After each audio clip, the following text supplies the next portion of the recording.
All right, today I'm going to show you how to clean a pot with baking soda. Right here I have pure baking soda right here, and then I have a pot right here with a lot of crud stuck on here from cooking.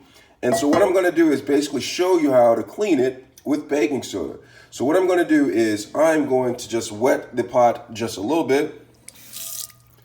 Just get it wet, rinse it out, and then sprinkle some baking soda into the pan, pot, whatever you want to call it, like that, and then just scrub it along just like that, and it kind of skewers it, or scrubs it, excuse me, and gets all the grime out just like that, and just go all around the sides. And then once you've done it a little bit, just going to take some water